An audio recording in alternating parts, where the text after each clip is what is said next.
Magandang araw mga ka-partial, welcome back sa ating channel.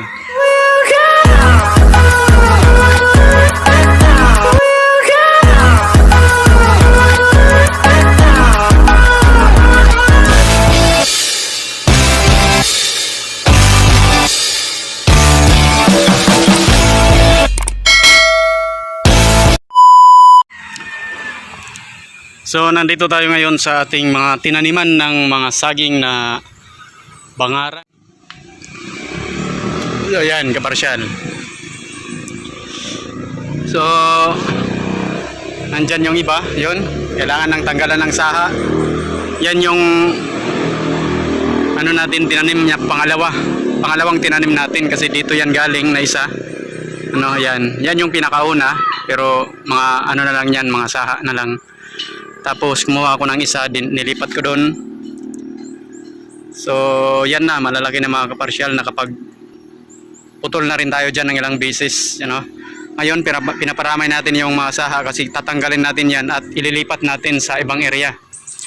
So itong area dito mga kaparsyal ay minamaximize ko yung mga kardaba, saba, ano? Ito ano rin to, bangaran din to, dyan, no?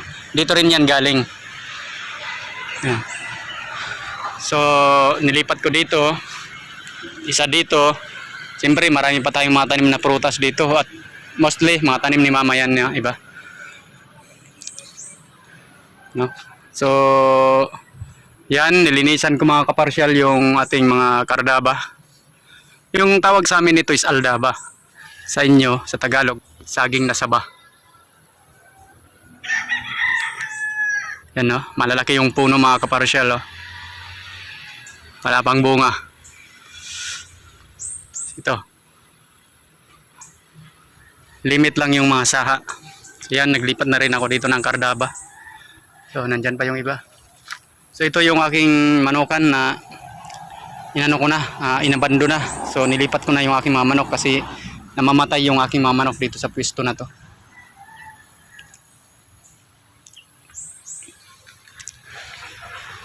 So ito mga kaparsyal, meron pa tayong mga pinya pero hindi masyadong marami, ano.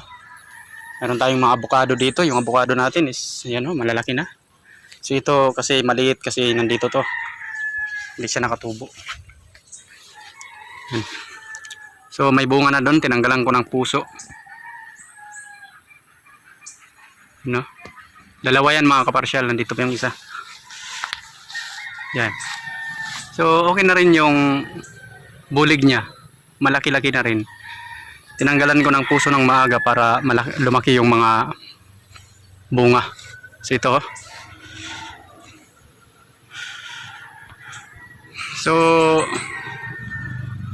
alam nyo, nahilig ako dito sa pag-farming ng kardaba or saba kasi ano, kapag nangailangan tayo ng pera at mayroon tayong nakitang bunga, so parang napakabilis lang mga kaparsyal, ano, magbenta ka lang yan, sabihin natin ibenta mo ng per kilo. Dito sa amin per kilo at iba binibili na lang ng buo, ano, hindi na kinikilo. Pero much better nito ay kinikilo para makita din natin yung buwig, ano, kung ilang kilo yung isang buwig na yan. Buwig sa Tagalog, bulig sa amin. So yan, no, may mga tanim din tayo na iba dito. Hindi pa nga tayo nakapagtabas ng damo dyan, no, kasi lumaki na yung mga damo. So habang nagtabas tayo ng damo sa mga saging, naglilinis ng saging ng kardaba, so nalilinisan din natin yung puno ng mga nyug, lalo na yung mga nyug na bagong tubo. Yan, no? Mayroon tayo dyan mga ibang saging. Pero dito sa area na to, pinapriorita natin yung saging na saba or kardaba. Yan, no? Taniman pa natin yung area na doon ng saging. Mas no, malalawak yung distance nila. Kailangan natin mataniman pa sa gitna. Yan. Para marami tayong may tanim na saging dito.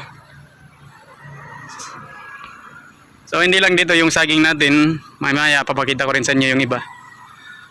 Yan. So mayroon tayong mga tanim na rambutan, Kakao, majority din yung kakao kasi kailangan natin yung kakao dito. Yan. Malalaki na pero hina-harvest yan ng mga bata dito. Hindi natin maabot-abutan kasi mayroon tayong bang ginagawa. Pero dapat hindi yan ginagalaw kasi hindi naman ano yan. Pinapalaki natin yan kasi kailangan natin ng produkto ng kakao. Gagawing tabliya. So yan. Oh, tingnan nyo yun mga kaparsyal, oh. Napakalaki ng puno. Ito, okay to. Isang malaki, may maliit. So pag namunga yan, lalaki na yan. Okay yan mga kaparsyal, kahit hindi na natin tanggalin. Yun naman na malaki, okay na yun, 3.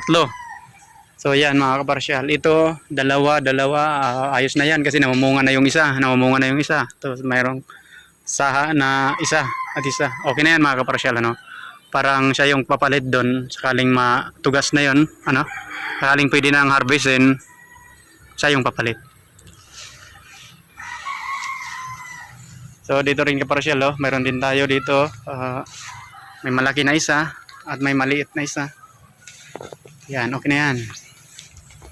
Ito doon, no?